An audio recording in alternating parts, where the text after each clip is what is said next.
Hello বন্ধুরা, career space YouTube চ্যানেলে আপনাদের সকলকে স্বাগত জানাই। আশা করি আপনারা সবাই ভালো আছেন। আজকে এই মুহূর্তে শিক্ষক নিয়োগ সংক্রান্ত যে সবচেয়ে গুরুত্বপূর্ণ আপডেট উঠে এসেছে, বিস্তারিত সেই সম্পর্কে আলোচনা করব।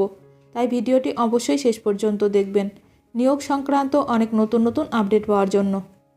যারা চ্যানেলে নতুন তারা চ্যানেলটিকে সাবস্ক্রাইব করে পাশে থাকা বেল বাটনে প্রেস করে অল নোটিফিকেশানটিকে অন করে রাখবেন, কারণ এমন ধরনের লেটেস্ট আপডেট নিয়ে এই চ্যানেলে সবসময় ভিডিও আপলোড করা হয়ে থাকে। 32,000 প্রাথমিক শিক্ষক এবং 26,000 শিক্ষক ও শিক্ষাকর্মীর চাকরি বাতিল মামলার শুনানি নিয়ে গুরুত্বপূর্ণ আপডেট জেনে নিন। আজ কলকাতা হাইকোর্ট এবং সুপ্রিম কোর্টে শিক্ষক নিয়োগে দুর্নীতি সংক্রান্ত মামলার শুনানি আছে। কলকাতা হাইকোর্টের ডিভিশন বেঞ্চে 32,000 প্রাথমিক শিক্ষক শিক্ষিকা নিয়োগ দুর্নীতি সংক্রান্ত মামলার শুনানি রয়েছে। মামলাটি প্রিয়াঙ্কা নস্কর মামলা 67 নম্বর সিরিয়ালে আছে। সুপ্রিম কোর্টে 2016 এসএসসি এর 26,000 শিক্ষক শিক্ষিকা এবং শিক্ষাকর্মী নিয়োগ মামলার শুনানি আছে। মামলাটি 34 নম্বর সিরিয়ালে আছে। সুপ্রিম কোর্টের মামলাটির উপরেই নির্ভর করছে 26,000 শিক্ষক ও শিক্ষাকর্মীর ভবিষ্যৎ। আজ সুপ্রিম কোর্টে চাকরি বাতিল মামলার শুনানি আছে। চাকরিহারাদের স্কুলে ফেরানোর রক্ষা কবচ দিয়েছিল শীর্ষ আদালত। সিবিআই এর তদন্তের অগ্রগতির উপর নির্ভর করছে মামলা।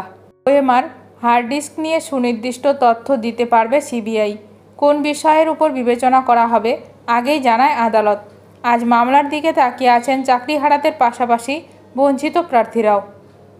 2016 সালের 22 এপ্রিল নিয়োগ প্রক্রিয়ার সম্পূর্ণ প্যানেল বাতিল করে দিয়েছিল কলকাতা হাইকোর্ট। বিচারপতি দেবাংশু বসাক এবং বিচারপতি মোহাম্মদ সব্বর রশিদির ডিভিশন বেঞ্চের ওই রায়ের ফলে 25,753 জন শিক্ষক এবং শিক্ষাকর্মীর চাকরি চলে যায়। যদিও পরে সুপ্রিম কোর্ট সেই রায়ে স্থগিতাদেশ দেয়। এর আগে বেশ কয়েকবার এই মামলার শুনানি পিছিয়ে গেছে। প্রধান বিচারপতি ডিওয়াই চন্দ্রচূড়ের ডিভিশন বেঞ্চে প্রায় 26,000 শিক্ষক ও শিক্ষাকর্মীর চাকরি বাতিলের মামলার শুনানি হওয়ার কথা থাকলেও শুনানির তারিখ পিছিয়ে দেওয়া হয়। বারে বারে শুনানি পিছিয়ে যাওয়ায় আশাহত হচ্ছেন শিক্ষকরা। তবে আজ শুনানি হওয়ার কথা রয়েছে। এখন দেখার বিষয় আজ শুনানিতে কী গুরুত্বপূর্ণ রায় দেন বিচারপতি। আজ শিক্ষক নিয়োগ সংক্রান্ত শুনানির আপডেট সবার প্রথমে পেতে এখনই আমার চ্যানেলটি সাবস্ক্রাইব করে রাখুন। ভিডিওটি ভালো লাগলে অবশ্যই লাইক করবেন। আজকের ভিডিওটি এখানেই শেষ করলাম। নতুন কোনো আপডেট নিয়ে দেখা হবে নেক্সট ভিডিওতে।